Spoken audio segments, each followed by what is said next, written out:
2023, o preço da carne vermelha caiu em média 11% no Brasil. Alguns cortes, como o filé mignon, caíram até 18%. Com isso, o consumo no país bateu recordes.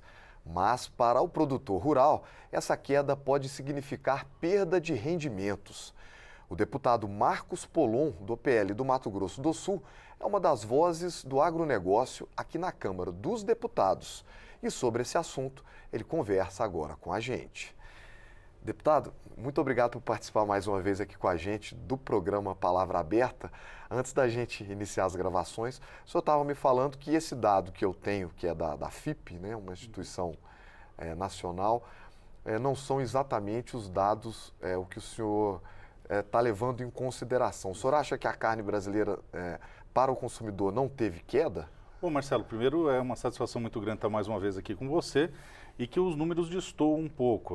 Houve um cenário de queda, a queda não é tão expressiva e o grande problema que a gente enfrenta, que é o foco da audiência pública que nós realizamos essa semana na casa, é justamente tratar da diferença que existe entre o preço de varejo, o preço de atacado e o preço do produtor. No varejo há uma condição favorável, no atacado há uma condição favorável, mas do produtor tem recebido muito pouco. De fato, observamos alguns declínios no preço de prateleira, o que acaba sendo bom para o consumidor, mas o espaço, o hiato de diferença entre o que o produtor recebe e o que é colocado à disposição dos consumidores é muito grande. E a gente quer investigar o que levou essa queda tão acentuada no preço da arroba para o produtor rural, se foram só condições de mercado, que são naturais, afinal de contas o mercado da pecuária é cíclico, subiu o preço da carne bovina, subiu o preço do boi, você acaba segurando as matrizes, produzindo mais bezerro e aumentando o volume do ciclo de produção. No entanto, quando há uma baixa dessa, você começa a bater matrizes, diminui a oferta de bezerro, a quantidade produzida diminui, e esse é o ciclo natural da pecuária.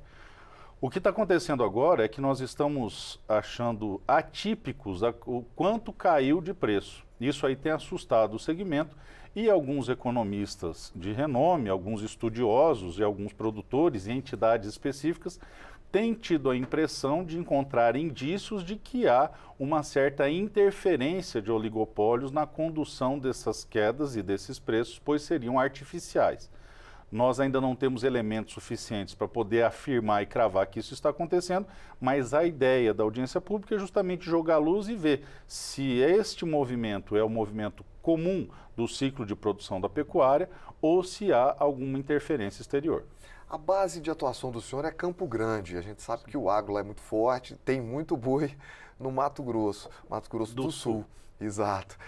O senhor tem muito contato com os produtores. Como é que é a realidade? Qual é a realidade hoje? É uma situação de prejuízo ou é uma situação apenas de redução dos lucros? É uma situação de prejuízo catastrófico. Você tinha um cenário onde você comprava o bezerro a R$ 3.600, R$ 4.000 em determinadas situações, ou acima de R$ 3.000, alguns lugares do Brasil até mais que isso. E hoje você está entregando um boi finalizado mais ou menos próximo disso. Tá certo que o preço do bezerro caiu para a taxa de reposição se manter, mas aquelas pessoas que contraíram obrigações no mercado financeiro ou várias outras obrigações para a manutenção do segmento, seja com insumos, seja com todo o aparato para manter a estrutura, estão observando que o valor que é pago na sua produção é insuficiente para honrar esses compromissos. Então, o cenário é muito próximo de terra arrasada, o pessoal está desolado, muitos estão querendo deixar definitivamente a produção, porque a queda foi tão abrupta que, se você for analisar, quem tinha 1.000 cabeças ano passado, esse ano tem 500 cabeças. Por quê? No final da conta, você vai perder quase que a metade, no sentido figurado. Só que você vai precisar do mesmo passo para manter as 1.000, da mesma estrutura para manter as 1.000, do mesmo valor para manter as 1.000, mesmo custo, só que aquilo vai te render metade.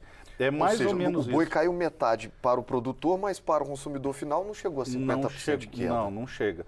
Os números variam, em alguns lugares há um pico de queda maior, que vai de 26%, alguns lugares até mais de 30%, mas no sistema que está hoje está tornando inviável a produção. Nós temos situações em que o bezerro de reprodução estava a 4 mil, hoje está a 2, às vezes até menos. Eu tenho relatos no Brasil de bezerro a 1.600. Então tudo isso aí asfixia o produtor rural, inviabiliza a sua produção e são vários players que estão se empenhando em deixar definitivamente esse mercado de produção. Eu sei que o senhor está começando ainda esse trabalho de investigação, de análise desse mercado, porque mudou abruptamente, né? Exatamente. O preço mudou bastante em relação ao ano passado. Então, tem parlamentares, o senhor é uma das vozes aqui do agronegócio na Câmara, estão debruçados sobre esse assunto. O senhor já identificou alguma questão que pode ser feita pelo governo, pelos parlamentares, para tentar dar uma corrigida nesse cenário? E outra pergunta eu já faço anexa a essa. Certo. Como equilibrar essa balança entre os interesses do consumidor e o interesse do produtor rural? Bom, a melhor forma é, respondendo primeiro a última pergunta, é você diminuir a distância que existe entre a prateleira e a fazenda. E quando eu digo distância, é distância econômica, porque o preço está aqui e da prateleira está aqui, igual o leite. O leite historicamente sempre foi isso aí.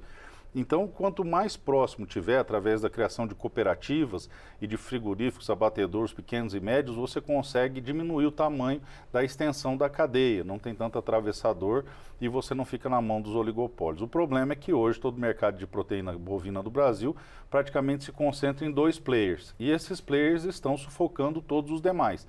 No meu estado é muito comum um desses players comprar frigorífico pequeno ou médio para fechar, justamente para impedir que o produtor tenha essa diversidade de compradores. E chega num momento de crise, que já é usual do ciclo de produção da pecuária, e você só tem 2 principais compradores no Brasil, como você não tem para quem vender, eles conseguem te dar um efeito mais negativo no preço final do seu produto, que é a produção pecuária, que é o boi gordo. Desse cenário, nós acreditamos que uma das medidas que nós devemos adotar é primeiro perguntar para o CAD, a gente já oficiou o CAD para saber por que permitiram que isso se tornasse desse jeito. Essa aquisição para fechamento de frigorífico, que claramente é para controlar mercado. E também como que deixaram chegar no ponto que chegou. Agora, não é só buscar eventuais responsáveis. Para isso, a gente também fez uma CPI. Eu tinha proposto uma CPI há uns 3 meses atrás e agora, semanas atrás, o deputado federal Fraga também fez uma com o mesmo objeto. Como ele tem mais mandatos do que eu, em homenagem à sua experiência, história nessa casa, eu retirei o meu pedido de CPI e estou apoiando o dele. Para que é a CPI? Para a gente verificar se essa queda é um movimento natural de mercado ou se ela está sendo criada artificialmente. É esse o principal objeto da CPI. Mas, como eu disse, não basta investigar os responsáveis, nós temos que propor soluções. Exato. E uma das soluções que nós encontramos foi implementada pelo deputado federal Domingos Sávio, à época em que foi prefeito, que é a construção de pequenos e médios frigoríficos municipais que atuem com parceria público-privada e possam pagar um pouco mais para o produtor, porque diminui a distância da cadeia. Você tem uma relação mais próxima com o produtor e pode chegar mais fácil nas gôndolas, né, na prateleira. Outro caminho também, que é um caminho viável e que também deve ser incentivado, é da criação de cooperativas. Através da estrutura cooperativista, você tem benefícios e formas de diminuir essa distância entre produtor e consumidor. Nós acreditamos que com isso você tira um pouco desse ato que existe entre a porteira da fazenda e a gôndola do supermercado.